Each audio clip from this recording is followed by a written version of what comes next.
Gubernur DKI Jakarta Anies Baswedan menjanjikan para generasi muda yang mau bekerja di pemerintah Provinsi DKI Jakarta mendapatkan besaran gaji di kisaran 12 hingga 18 juta rupiah bagi yang baru lulus S1.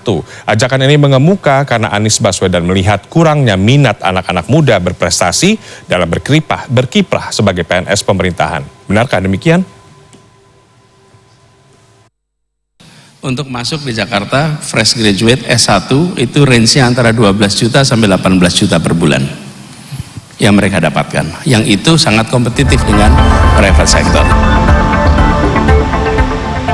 Mengajak anak muda berkarir sebagai aparatur sipil negara, Gubernur DKI Jakarta Anies Baswedan buka-bukaan soal gaji.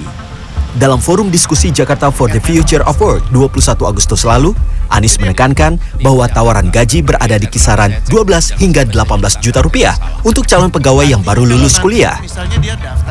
Anies mengatakan ajakan itu bukan soal besarannya. Hal yang lebih penting menurutnya adalah dengan menjadi ASN, anak muda memiliki kesempatan untuk mengubah ibu kota ke arah yang lebih baik. Fokusnya bukan soal uangnya. Kami ingin putra-putri lulusan universitas kita yang berprestasi, jangan hanya ke private sector, tapi juga ke sektor pemerintah. Dan jangan khawatir soal kesejahteraan, insya Allah sejahteranya juga terjamin, gitu kira-kira.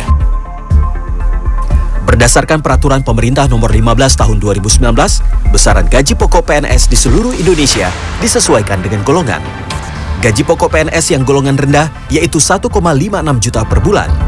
Untuk PNS dengan golongan tertinggi, nilainya 5,9 juta rupiah per bulan.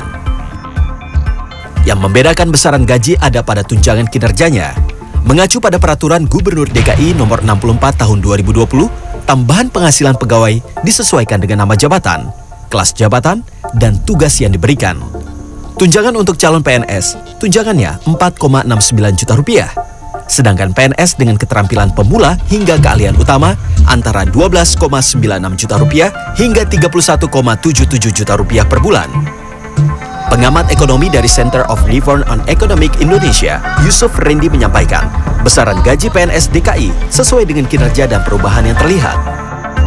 Kalau melihat dari kapasitas anggaran di Provinsi DKI Jakarta itu sendiri sangat besar gitu ya.